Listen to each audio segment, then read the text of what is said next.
Hi guys, and welcome to the show. I'm Lisa Akbari, your hair doctor, and today I've got lots of questions and I'm going to get right to it. Hope you're having a great morning, evening, or night. And let's see, what's the first question? It says, my texture of hair is thin. What should I do about my hair in the middle of my hair? It's always breaking. Well, number one, it should be fine. The textures are fine, medium, and coarse. When you get to a point where you're thin, then you have a unnatural texture change because thin hair will not give you volume. So if your hair is fine, it still can become full. If it's thin, it will not be able to become full. So first we need to see if you've had an unnatural texture change, because if that's the case, then that can cause problems with the elasticity, because that will mean that you probably had layer peeling, and that caused problem with the elasticity, which caused problems with breakage. So that's the point I'm trying to make here. If you have hair that's become thin, then you will have problems with breakage. So my recommendation is to do this. If you know you have naturally fine hair and you don't want it to become thin so you can avoid the breakage, then you need to be careful to make sure that you do not overexpose the hair. So if you use heated tools, you might want to just not do that, because heated tools are not bad for the hair, but it's overexposure is. In other words, once you go past a certain temperature, so if you've already in the thinning stage, then you want to make sure that you stay away from them. Once you grow out the hair, new hair, you'll notice that the hair is going to look fuller, and you can use heated tools, but stay around 200 degrees with fine hair. Okay? All right, so I'm hoping that answers that question. Next question. I know that you do not recommend combs for detangling, but I prefer them. I only use them once a week on wash day. Our seamless combs, I think I've answered this question already, but let's just say this. You do what you want to do. I'm telling you not what I want you to do. I'm telling you what's best. It's best not to comb through tangles.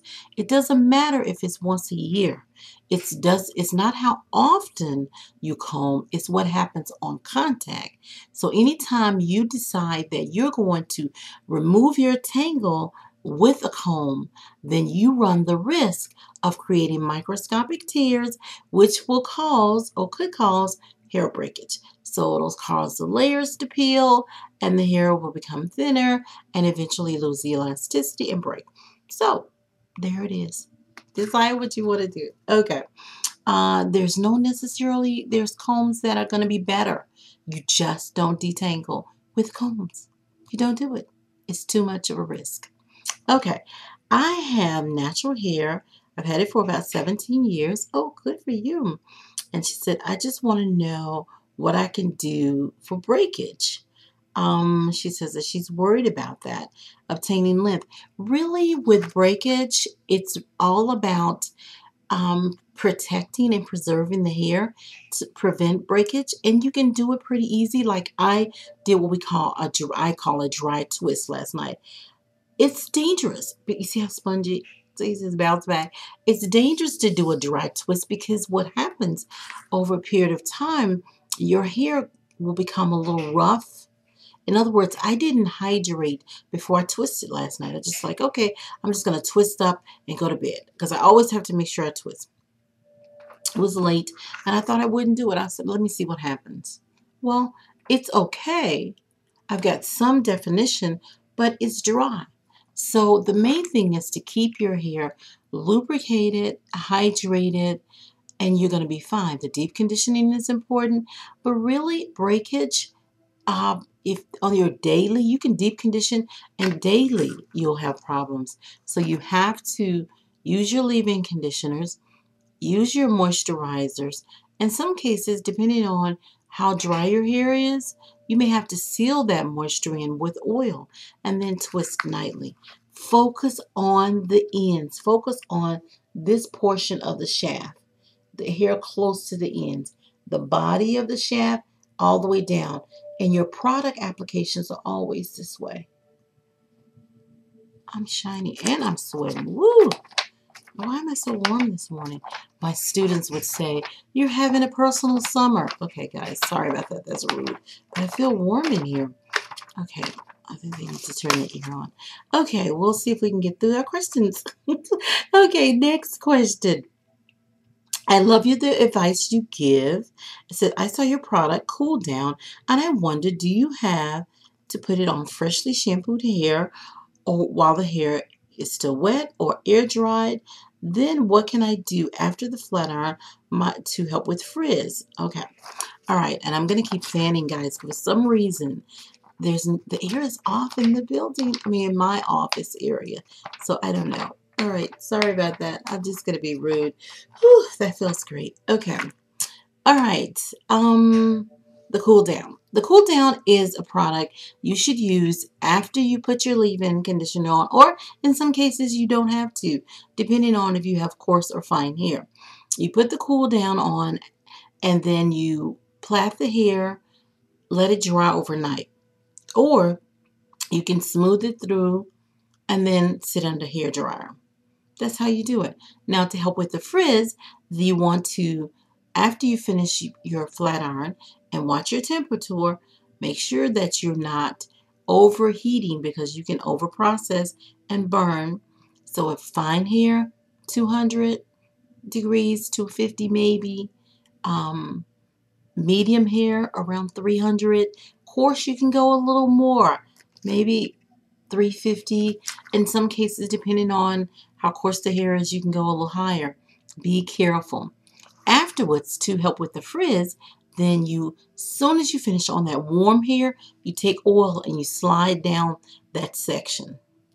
And that should help with the frizz a lot. You can also add setting lotions to it. The cool down is a protectant. It's not necessarily a setting lotion. So like a sculpting setting lotion, after you put your cool down on, you can put that on top of it and then plait. Your oil goes on after the heat because it's going to seal. See if that helps. Okay, next question. She says, I saw your product. So I just answered that one. It says, I was wondering if you could give some advice on, let's see, she said, hello. I'm trying to get to the question. Let's see. She said, hello. I hope you're having a blessed day. I am. Thank you. Hope you're having a blessed day. I can't afford to go to a trichologist or dermatologist at this moment. I know I really need to. I was wondering if you can give some advice and also products to use on dandruff. The dandruff I'm experiencing is flaky, kind, white blotches on the scalp. It reminds me of some type of cradle cap. And she goes on to say, I am pretty sure it's the fungus type. Wow. If you're pretty sure of that, we need to be really careful. Because my son used my brush and he now has it. It seems the only way to keep it under control is to shampoo every day. I have high porosity, extremely dry hair. Shampooing every day and every other day my scalp loves, but my hair is suffering. Please help. Okay. It sounds like you got a lot going on here. First, dandruff by definition is an excessive peeling of the scalp. So the first thing we want to do is to stop the scalp from peeling excessively. So we try to calm things down. We start with a clean environment. So shampooing often is important. And the way you help your hair is by deep conditioning and hydrating every time you shampoo. The other part you need to look at is an acidic environment. Look at your shampoos. Use a clarifier with a pH of 4.5 to 5.5, gentle. Your scalp will love it. Then you want to look at a stimulated environment. Don't use your nails. People with dandruff tend to lift and scratch before they actually shampoo. They scratch while they're shampooing. Don't do it, because the more you scratch, the more the scalp is going to respond, and it's going to respond by excessively peeling. It's trying to peel to heal. So the more you scratch, the more it's going to flake. Okay, so stop that. Make sure you use a deep tissue massage under the hair into the skin. with the balls of your fingers. The next thing you want to have is a hydrated environment. After you finish shampooing, rinsing your conditioner off, oil your scalp while your hair is still wet. That's going to seal in the hydration that's against the scalp. Try that at home. We have a scalp program on my website. You can go to lisaakbari.com, check out some of my programs. If there's something there you like, then definitely order it. Your son, make sure you do the same with him. Shampooing his hair daily is going to help because you definitely want to get rid of that. As soon as you can, go to the doctor. Or see a trichologist, see what happens. Okay, next one. Can relaxed, let's see, I want to make sure I didn't miss anything. Okay, can relaxed hair be detangled the same way natural hair can?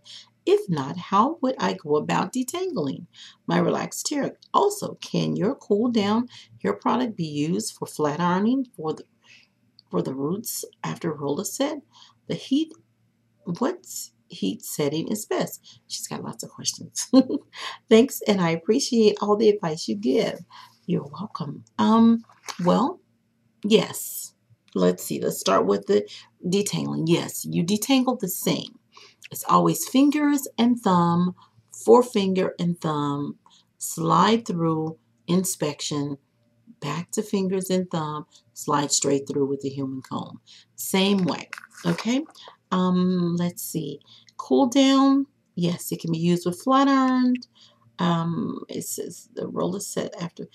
It can be used, you just put the cool down on when you roll a set, and then afterwards, then you can use it. But be careful not to burn your scalp. So you put it on your scalp hair, your new growth, and then you do your roller set, and then afterwards, then you can smooth that through, and then put the oil on afterwards. Smooth the flat iron through. Let's see. The heat setting, as I said earlier, 200, 250. When with fine hair, 300. With the medium, a little higher. With coarse hair.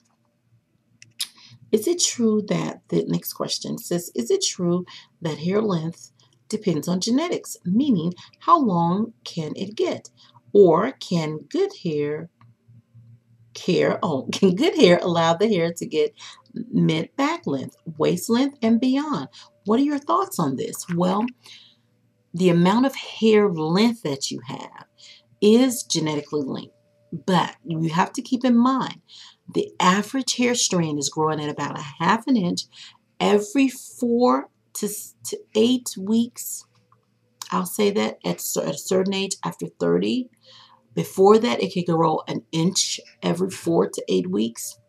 Wow, so it could grow a lot. And it does that for 2, 4, or 6 years. That part is genetically linked. Most people have at least 2, and if you're growing at a ½ inch every 4 weeks, you still should have that nice 24 inches of hair. And a lot of times we don't get that because we are just absolutely not getting our hair is not getting, we should have 12 inches at 2 years, and then beyond at 4 years we should have the 24 inches.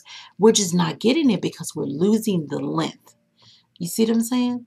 We're losing our length because we are tearing away the hair through different manipulations, overexposure, as you hear me speak of all the time. So you got to be careful. So even though it's genetically linked, like if you see people with hair down to their ankles, that is not something that's going to happen for you if it's not in your family. Okay? That part is genetically linked. That means that follicle is allowing that hair to grow 6 and beyond years. Okay? But your follicle is probably going to shed that hair away after 4 years. And so 24 inches is probably the average. In some cases, you're getting longer, but that is genetically linked. All right, I think we've got all the questions for this show today. We've got some more, but I'll be back on in a few minutes. Thank you guys so much. I love you. I'm Lisa Akbari, your hair doctor, and I'll talk to you real soon. Bye-bye.